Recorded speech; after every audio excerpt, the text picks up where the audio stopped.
Thanks, David. Look, the idea of standing up here in front of everyone doesn't exactly excite me, so I'll guess I'll just have a crack.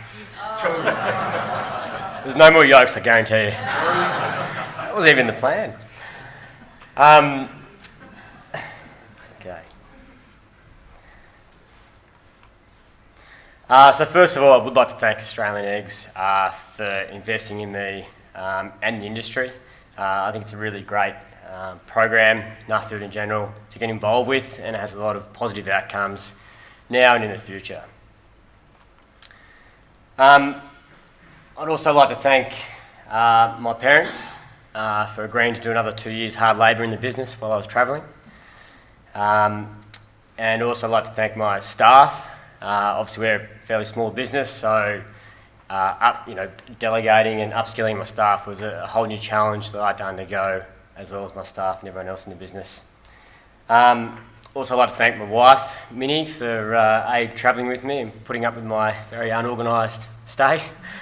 And your support through the whole program has been absolutely magnificent, and you deserve this more than most. So as David mentioned, we are a family-owned and operated egg business. We started in '99 when free range was very small, and lucky enough to grow with the free range industry. We produce, grade, deliver straight to cafes and restaurants, mainly in Melbourne, some regional Victoria. This system has been fantastic for us in ensuring that our quality is really appreciated right through the chain, right to our consumer. In case I've got any spare time, we also have 1,300 hectares of beef, wool, lamb and a bit of hay that's not getting drowned. So food safety, whose responsibility is it? In 2014, our business was involved in a food safety incident in a cafe that we supply eggs to. At that point, eggs had a bit of a rugged history with its relationship with salmonella. So the health department came down on this cafe and quite quickly looked past many breaches in food safe handling procedures that happened in the restaurant and came back to our farm to pretty well not find anything, any problems within our business. The way we produce our product was up to spec. We were fully accredited with our industry. They couldn't find any positive tests of salmonella on the eggs in the cafe or on our farm. Yet through the lack of knowledge right through the system, through our health regulators as well as our industry and communication, they went ahead and released our name as being the linking cause of the outbreak. As you can imagine, whenever your name is released in a public frontier, it has detrimental effects. So our business dropped 70% overnight, which obviously we're lucky enough that we got back to full production and full sales in about a 12-month period. But obviously a lot of cost and a lot of heartache went along with that, as many of you know in business. What was the real cause? Eggs are one of those products that are so nutritious and have everything in it to grow life as we know it. So it's not that surprising to find that bacteria loves to grow in it as well. So when eggs are getting used in products like mayonnaise or aiolis and those raw products like those, that any opportunity to grow and cause an issue, it'll take that. Eggs are steroids for bacteria. So obviously as we went through this whole process, I was searching for problems within our production system. What can I change? What went wrong? What can I fix? The only actual change that we implemented in our business to be seen to be doing something to combat this issue, the salmonella issue, was we put a washer in, an egg washer in, which has question marks all over it from different research around the world suggesting that some say it helps, some say it doesn't. But we had to do something, and that's what we did. Just a quick note about salmonella. Obviously, its relationship with poultry is very common, particularly with meat in the mid-90s. it was a relationship and was tied in very strongly with meat. Obviously through marketing and information and collaboration, it changed that perception of consumers. You know, when you do get sick from chicken, is it the farmer or is it handling, is it process? And they did a great job at closing the gap and getting the right information through the systems, and now we have very little issues with chicken, unless you're in the Japan GFP and chicken soon hasn't quite made it yet, but they might have a few issues themselves. So, but eggs are a big part of that, and obviously for some of us, I think they forget that eggs come from chicken. So, but as you can see, it's in many different products and industries. Fruit and vegetables, any sort of dirt-related products, as well as eggs. But also, it's also in the environment. It's everywhere. We deal with it more during the day than you'd possibly imagine or want to know. I'm going to give the egg a little bit of a spiel here because I think it deserves a bit more credit than it gets given. Eggs, as I said, are an amazing product. I think they are the superfood of the future. I think they trump Dennis's crab meat, and they are far better than barramundi. So, eggs are the ultimate product that has so much potential to save lives through Africa or just increase the general overall population's health. And the egg it's already got things worked out. It's been laid in the dirt by dinosaurs for millions of years, so I don't know why we keep blaming it, but it's its own worst enemy. But things that it does do well is defend a lot of challenges that is in the environment. It's between its cuticle on the outside of the shell, two membranes, the albumen. The albumen actually carries properties that fight bacteria, so if it does get into that albumen, it's still fighting it and stopping it reproducing. So, and then another membrane going towards the yolk, which is where the bacteria is actually trying to get to. So the egg is really robust. A first-class, clean, A-grade egg is extremely robust, and for it to cause an issue, it really has to be handled incorrectly once it's out of the shell. So I just need to give the egg a bit of a run there. So I looked in the Australian regulatory environment. All egg producers come under the food standards of Australia and New Zealand. Although this is in place, it's interpreted and enforced in many different ways throughout the industry in different states, and it is a common issue. It exists, but it doesn't really get acted upon, particularly with accreditation. Accreditation doesn't seem to match up with these standards, so that's something we've got to work on. So understanding how salmonella works in its relationship with eggs is often very limited through those three key areas there. Regulators, right from the top to the on-ground, health officials or local councils. Everyone has their 2 cents worth in what, how to manage salmonella, and is it related to egg or is it not, or is it handling. Health officials have their own interpretation of this, and right through to food services industry, how to handle eggs in the industry, what is the best practice, is extremely varied, and I see that as a really, real area of improvement through the industry. Of everywhere I travelled, one standout area or code that I really did come across was the Lion Code in the UK. Much the same as Australia, they also have, in Australia we have sort of generally at this point only one type of Salmonella typhimurium. In the UK they have Salmonella enteritis, which can be actually be implanted in the egg during the production phase of the egg, whereas ours is only generally on the outside of the shell of an egg. So the Lion Code does have both, although one is generally in place of the other.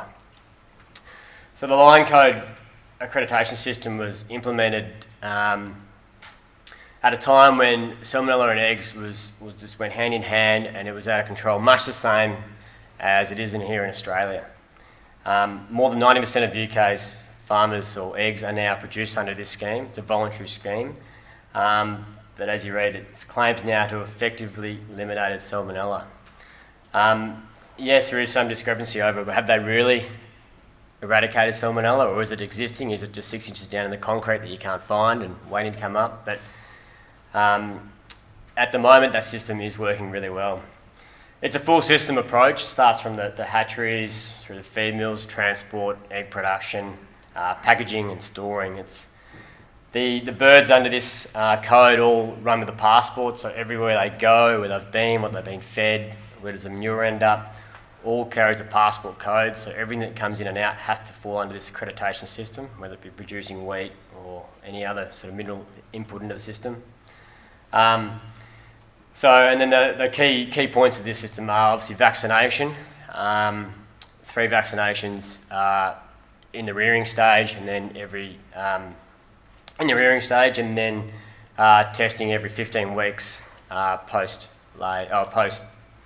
once I've started laying eggs, so from about 22 to 26 weeks.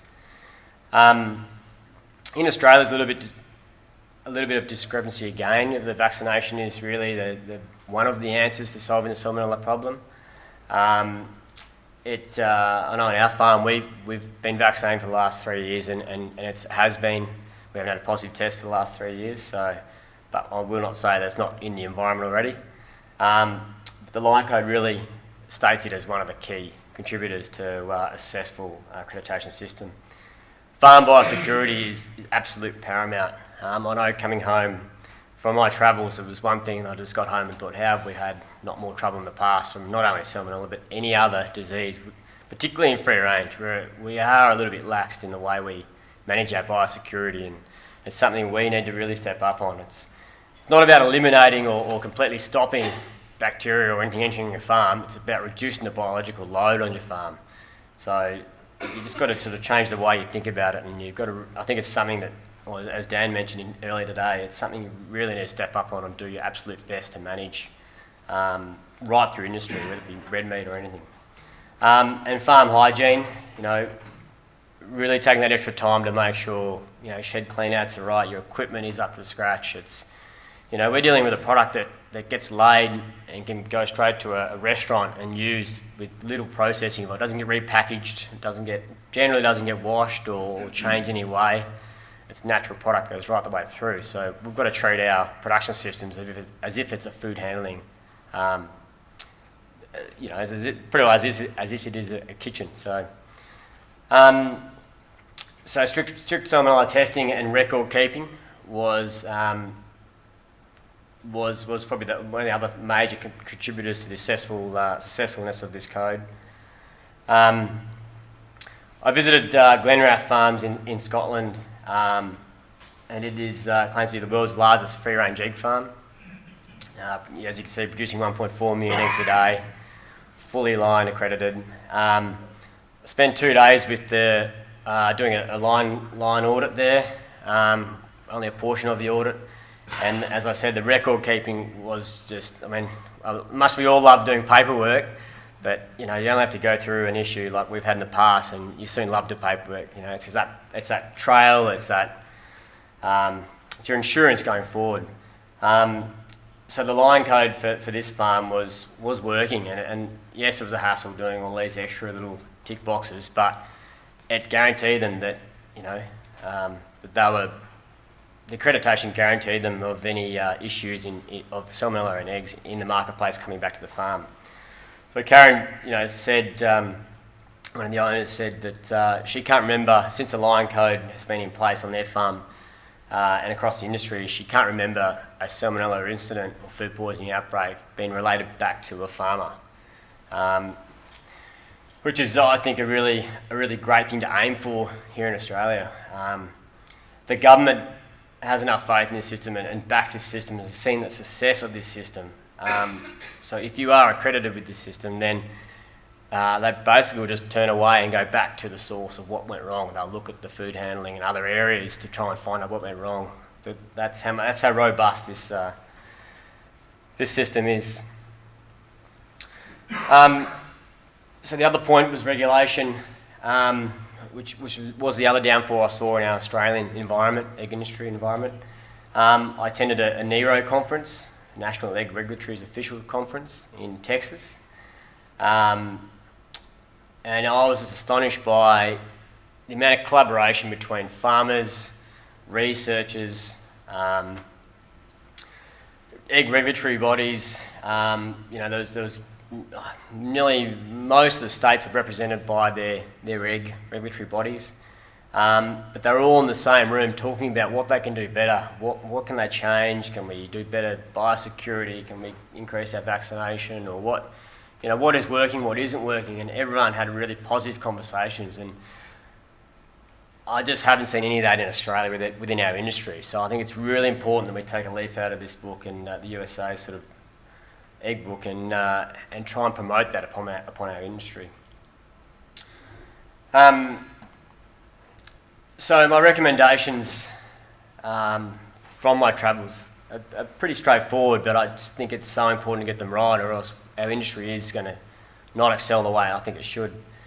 Mandatory minimum standards across all producers wishing to sell eggs. Sounds simple, but at the moment, many of you might know, but there's so much variation in what you should and can and can't do, or what do you need or don't need to produce eggs and sell straight to the public. That shouldn't be the case. Should be one standard that is a minimum standard that ensures that you're producing a safe food. There's no excuse not to be producing a safe food to the best of your ability. Education across of the regulators across the country needs to be uniform and robust. So it's got to run through. So our industry needs to link in with our regulators, our governments, and so everyone is on the same page. And then when there is an issue, there is no discrepancy about who thinks what, or this is my opinion, or I saw some research here. This is what it is. This is the research that's been done, recognised, and there's a system to be followed, a protocol to be followed, which is really important. Restaurant chefs, anyone preparing to sell food, the public, must undergo food safety training with a particular module on eggs. I think at the moment, it's a lot of hygiene and everything else, which is absolutely paramount as well. But eggs are a product that continuously cause issues, be involved in food issues because of this lack of knowledge and lack of training on how to handle and store eggs correctly. So hopefully we can work with our food industry to really get them up to speed. Like I said, the same way that we did the same with chicken meat, how to store and correctly cook chicken. That was all done really well, and I think eggs have fallen into a new bracket, much the same. But ultimately, producers, we must comply with industry best practice. We must supply and produce a product that is fit for purpose. Produce in the safest manner we can. I think that's a must. We can't be producing under par product. The integrity of our system relies on a good quality product straight to our consumers. So we've got to really reiterate that of our producers. So food safety, whose responsibility is it? It's everyone's responsibility ultimately. But I guess a good analogy that my wife came up with while we're talking about this is that a car manufacturer produces a car as safe as they possibly can with airbags and everything. But if you don't know how to drive, you still crash.